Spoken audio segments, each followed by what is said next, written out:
स्वस्ति नः पूषा विश्ववेदाः स्वस्ति नस्तार्क्ष्यो अरिष्टनेमिः स्वस्ति नो बृहस्पतिर्दधातु स्वस्तये वायुमुपब्रवामहै सोमम् स्वस्ति भुवनस्य यस्पतिः बृहस्पतिं सर्वगणं स्वस्तये स्वस्तय आदित्यासो भवन्तु नः विश्वे देवानो प्रत्यास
इसी कार्यक्रम के अंतर्गत आज पहली बार हमने एक साथ 350 से ज्यादा कन्याओं का मिडब्रेन का एक्टिवेशन का कार्यक्रम किया, मानस योग का कार्यक्रम किया।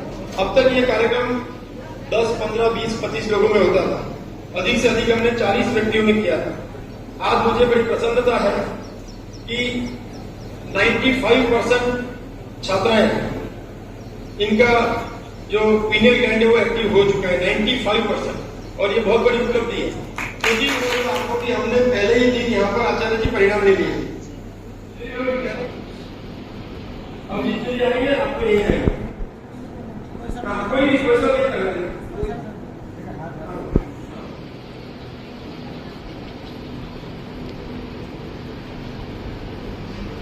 कौन सा कलर लग रहा है, कौन सा कलर?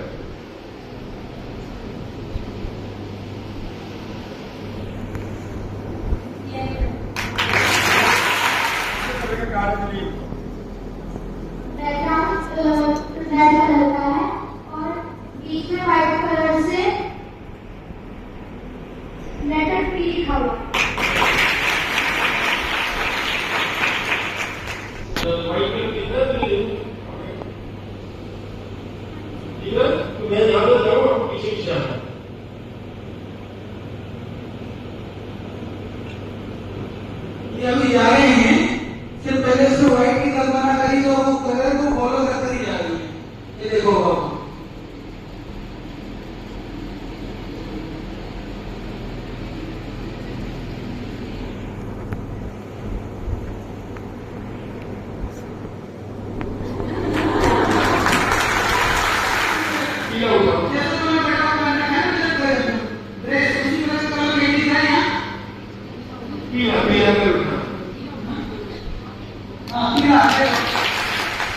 संस्कृति परंपरा मूल्यों के लिए जिनके हृदय में अहरनिश एक स्वप्न है, एक पीड़ा है, कुछ बहुत बड़ा करने के लिए, ऐसी हमारी परम पूज्य श्रद्धेय वंदनीय दीदी माँ यहाँ पर हैं और हमने एक आवाज लगाई, हमने कहा दीदी माँ आपको आना है। तो पहले इनका आसाम का प्रोग्राम था, बाढ़ का धन्यवाद कि उन्होंने जाना तो इसलिए यहाँ आए। और हमारी परम श्रद्धेय वंदनीय हमारी पूज्य आचार्य जी, मुझे अच्छा लगा आज पहली बार ना आचार्य माँ, ये परमानेंट आज से आचार्य माँ ही बोला करो, ठीक है, परमानेंट हो गया, देखा करो बोला, ठीक है जी। हाँ आचार्य माँ, आज तो माँ ही घोषणा कर देगी, ठीक है। तो विधिवत तो ये हो जाएगा कि दीदी माँ ने घोषणा करी, उपस्थित हम भी थे। तो मुझे आचार्य जी और बाकी आज इस 3 दिवसीय कार्यक्रम को आपने बहुत एंजॉय किया, तो हम सबके लिए प्रसन्नता की बात है कि आपने इसको वैदिक परंपरा के साथ जोड़ करके, इसको थर्ड आई कहा जाता था पहले, कुछ लोग ट्रेनिंग करवाते हैं देश के अंदर, विदेशों में भी कराते हैं, परंतु 3 दिन के अंदर इतना कोई कोई भी नहीं कराया। मैंने पूरे रिकॉर्ड्स, रिपोर्ट और इंटरनेट पे सब देखा। तो हमने कहा, फिर हमने इसके ऊपर काफी रिसर्च किए, हमारे वैज्ञानिकों की टीम भी यहाँ पर है। हमने देखा कि इसका जो संबंध है कहाँ से, तो इसका जो संबंध है वो हमारा पीनियल ग्लैंड से संबंध है।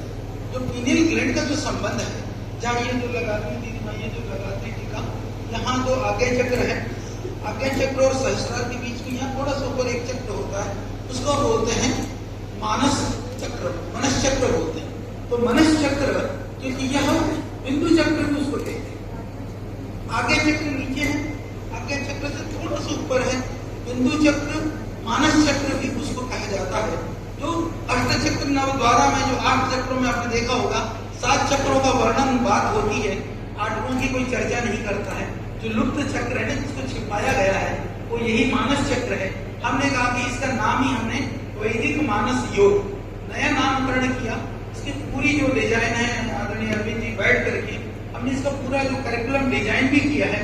और इसमें जो बच्चों आप लोगों ने कुछ कार्टून, डांसिंग, कुछ विदेशी पार्ट हैं, कुछ समय के बाद में वो सारे संस्कृत श्लोक, हमारे वैदिक परंपरा, उनकी मान्यताओं के अनुसार, और यही सब चीजें इसके अंदर मिलेंगी। तो बिल्कुल आपका पसंद आ गया है ना, तो ये भी कहीं जाने को तैयार नहीं, सबको करा के जाएंगे। नहीं, सबको करेंगे, तो वो सब हो जाएगा आपका। तो उन सबको करवाया जाएगा। इससे जब आंख बंद करके हम बाहर के कार्ड को पढ़ सकते हैं, तो देख करके जो करने की चीज को आंख बंद करके कर सकते हैं। तो जहां आंख खोल करके जिसको देख ही नहीं सकते हैं, तो आंख बंद होकर के देखने की विद्या यदि हमने सीख ली, तो हम अपने अंदर को भी जान सकते हैं। यानी अपने आत्मा तक, जो कहते हैं आत्मा को जानने की यह विधा है, यह मार्ग है, यह प्रक्रिया है, जिसके द्वारा आप अपने अपार शक्ति को, सामर्थ्य को इससे जान सकेंगे, बढ़ा सकेंगे, समझ सकेंगे। यह आपकी भौतिक जगत में विद्या आदि जो भौतिकी पदार्थ हैं, उनको पाने के साथ साथ में अंतर चेतना को, अंतर शक्ति को जागृत भी इससे कर पाएंगे। तो यहाँ पहले से आपको बहुत सुंदर वातावरण यहाँ आपको प्राप्त है इस परिसर के अंदर, तो उसका अभ्यास आपको करेंगे। और आज क्योंकि ये समापन का कार्यक्रम भी हो रहा है, तो कुछ दीदी माँ का भी साथ है और आचार्य माँ बैठी हैं, और जो है खड़ाई आके मानस योग चल रहा है। इससे भव्य और कोई आप लोगों के लिए अवसर नहीं हो सकता। सच में आज बहुत ही हर्ष का दिन है कि हमारे मध्य में 2 महान विभूतियां उपस्थित हैं, जिनको हम देख रहे हैं, जिन्होंने समाज में क्रांतिकारी परिवर्तन किया है और अभी न जाने क्या क्या करेंगे, कितना समाज को दिशा देंगे, और अपना संपूर्ण जीवन आप दोनों ने आहूत किया है। पूज्य आचार्य जी ने मुझे भी उसमें गिन लिया।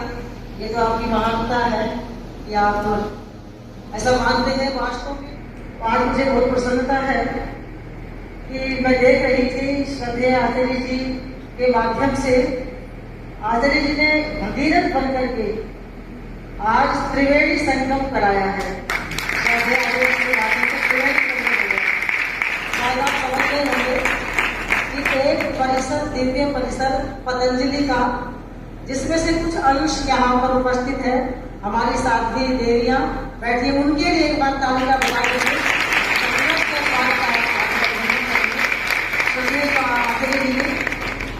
प्रातःकाल उनका परिचय दिया था, जिन्होंने इतना सब कुछ पढ़ा है, व्याकरणाचार्य, वेदाचार्य, शास्त्री किया, एमए किया, और उसमें तो इतने सारे शास्त्र याद किए हैं, कई शास्त्र याद किए हैं।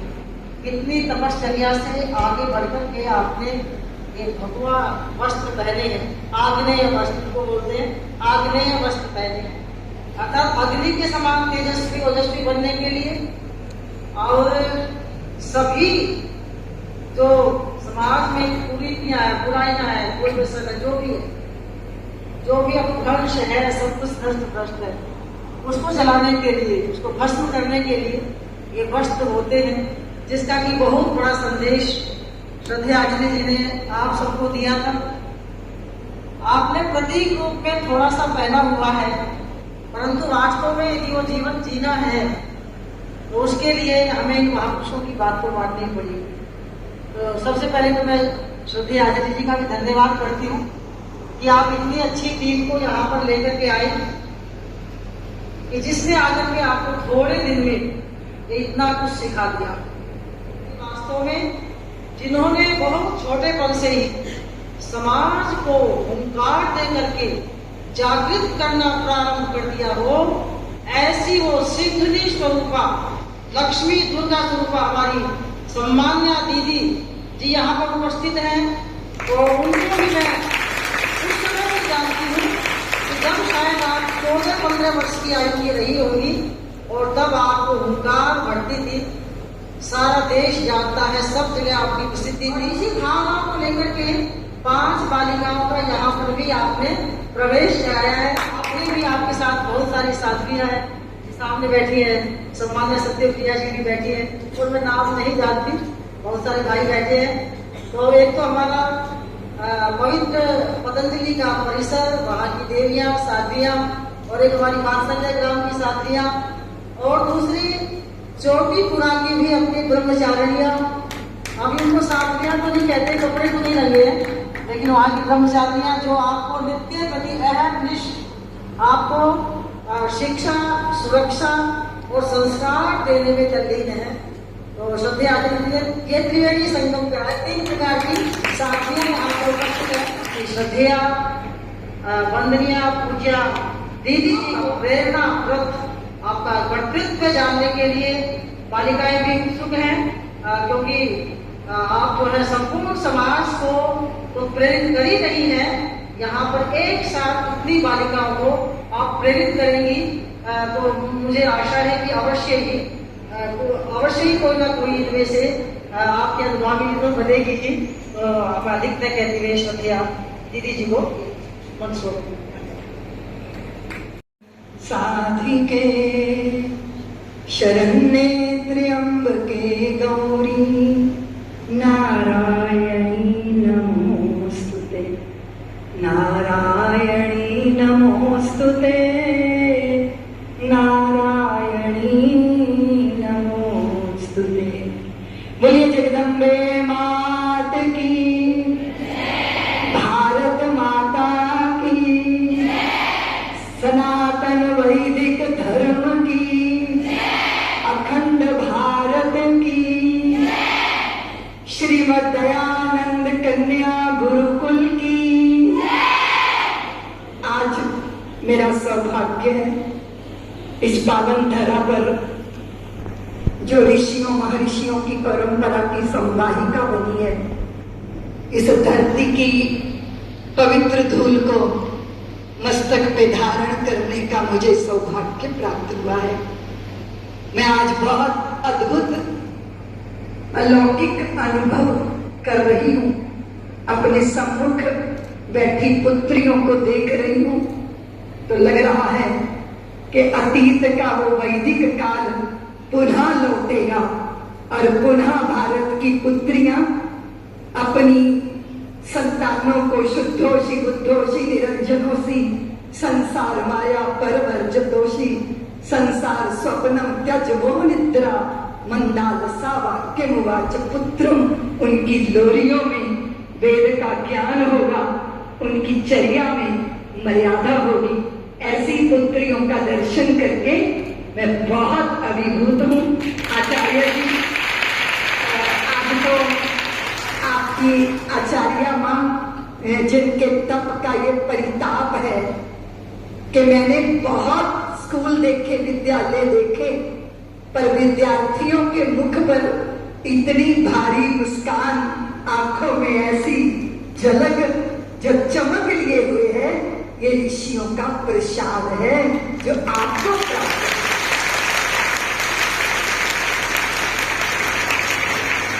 और फिर मैं आचार्य जी, हमारे आदरणीय परम श्रद्धेय बालकृष्ण जी, जिन्होंने पूरे विश्व के अंदर आयुर्वेद को, जड़ी बूटियों को, हरितिमा को, धरती से जुड़ने का सुख क्या होता है, भारत की मिट्टी की उर्वर शक्ति, वत्सलता ऐसी अद्भुत है कि वो शरीर के रोग छीन लेती है, मन का संताप छीन लेती है। जितना वस्तुओं से जुड़ोगे उतना ही रुग्ण हो जाओगे, और जितना प्रकृति से, प्रकृति की गोद से, उसकी स्निग्धता, उसकी छून, उसके स्पर्श से जुड़ोगे उतना ही आरोग्य के धनी हो जाओगे। ये मंत्र देने वाले आचार्य श्री सचमुच भगीरथ ही हैं जो मुझको यहाँ पर देखे।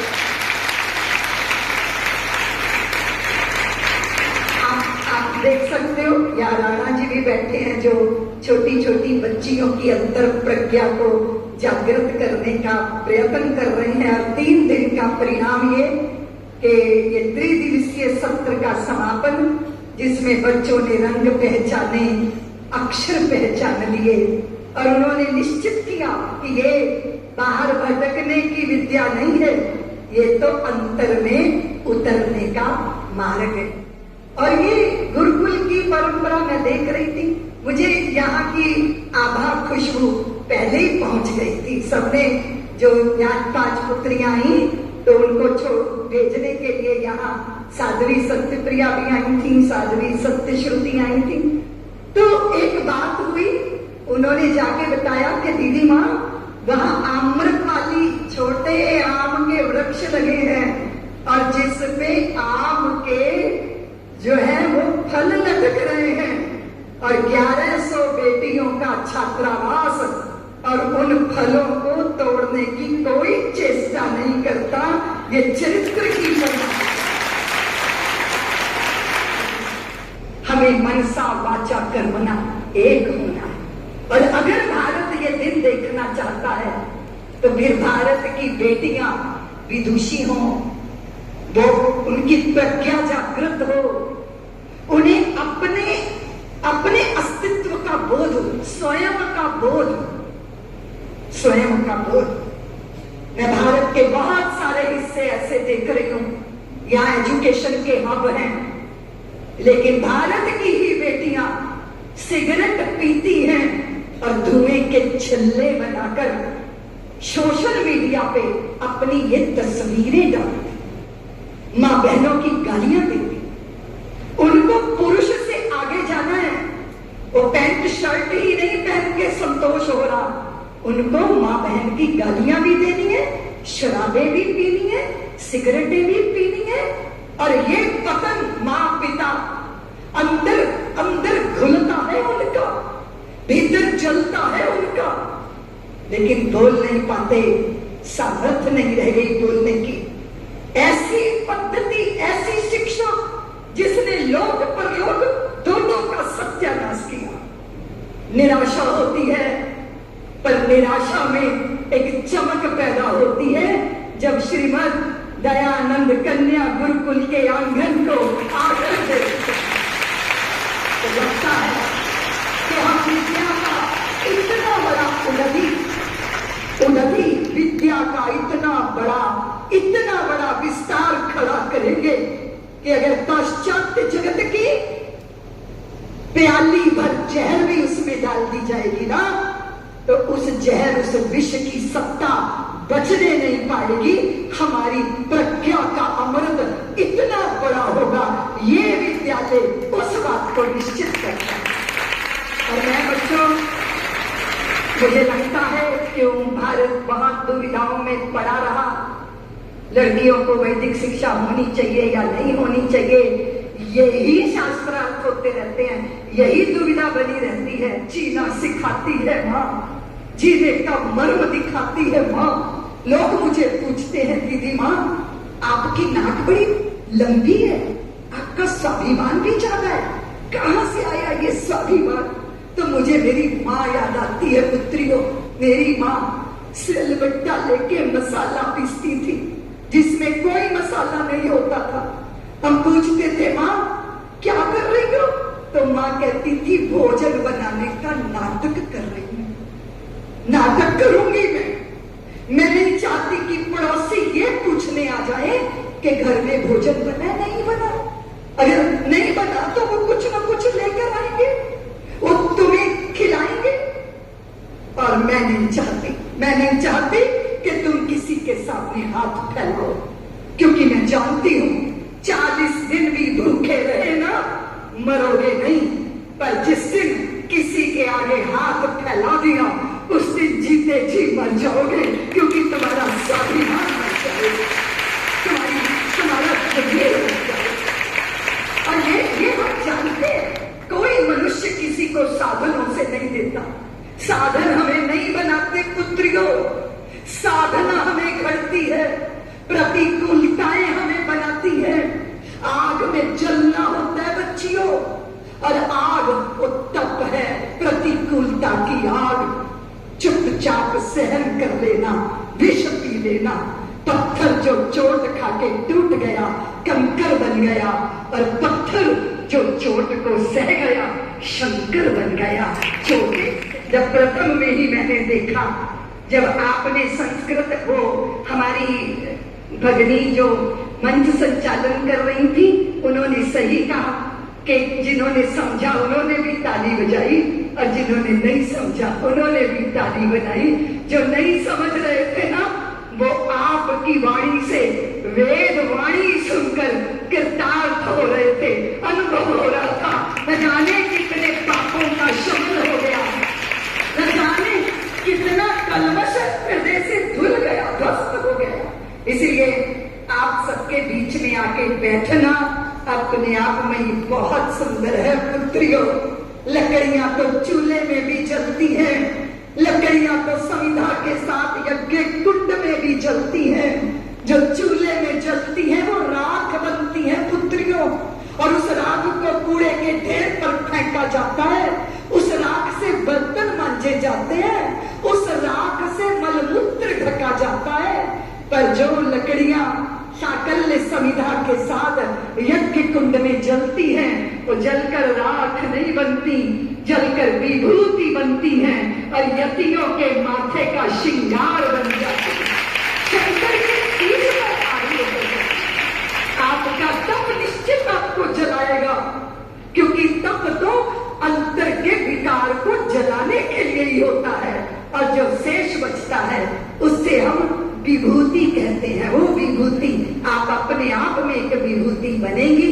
आपकी तेजस्विता निश्चित मां भारती के चेहरे पे रौनक लाएगी, ऐसी मैं आशा करती हूँ।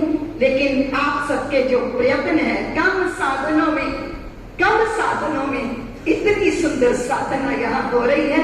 आज मैंने अपनी आंखों से इसका दर्शन किया है। मुझे लगता है आने वाले युग में, आने वाले भारत में न कहीं दुराचार होगा, न कहीं अत्याचार होगा, और न कहीं, क्योंकि हम अपने जीवन की शुचिता से मां भारती का श्रृंगार करेंगे। इसी देश माता संतान भाव चाहती है पुत्रियों। आप कर्तव्य से मां के पास बैठते हो, लेकिन आपको प्रेम भी है ना? बिना प्रेम के ड्यूटी की ब्यूटी खो जाती है। फिर वो ड्यूटी करता है, उसमें शुष्कता आती है। लेकिन अगर उस कर्तव्य के पीछे प्रेम है, क्योंकि प्रेम सत्ता है, बहुत बड़ी शक्ति है प्रेम। हमें मां भारती से प्रेम है तो हम रात को चैन से सो नहीं सकते। तन अंगीकार करो, मन स्वीकार करो, लोभ मोह छोड़ लेकर प्राण निर्विकार करो। प्रतिपल प्रतियाम दूं, सवेरे दूं शाम दूं, जप तप पूजा प्रशमन, देकर भी करता मन, दे दूं कुछ और अभी। समर्पण की यह लेखनी लिखी जा रही है। मैं आप सबके बीच में आके धन्य हुई हूँ, बहुत प्रेरित हुई हूँ। और आचार्य जी कह रहे थे कि पूरे भारत के अंदर ऐसे कन्या गुरुकुल सारे भारत की पुत्रियों को संस्कारित करें, उसका हमें उपक्रम करना है। मैं आचार्य मां आपके तप को प्रणाम करती हूँ। वो 7-8 ब्रह्मचारिणियां जो भगवे रग में तो नहीं रंगी है, पर जिनका अंतर भगवा हो गया है, उनके तप को भी प्रणाम करती हूँ। और सारी पुत्रियां जो घंटों से प्रतीक्षा की, लाइन में लगी, सुंदर सुंदर कार्यक्रम यहाँ किए, धैर्य से बैठी, आपकी साधना को भी वंदन करती हुई, इतना ही निवेदन करती हुई कि सीख सुनहरी पुरखों की रखना हरदम याद, किया वक्त बर्बाद जिन्होंने हुए वही बर्बाद। कठिन काल में वीर कभी भी पीठ नहीं दिखलाता, या तो हंसा मोती चुगता या भूखा मर जाता। शुभ कर्मों के बिना कभी भी हुआ नहीं निस्तारा, जीत लिया मन जिसने उसने जीत लिया जग सारा। इस दुनिया का सार एक है, नित्य आवाज रवानी, अपनी राह बना लेता है खुद ही बहता। आप सब भाग्यशाली हो, आपके मामा जी हैं, मामा श्री, इतने सरल मामा।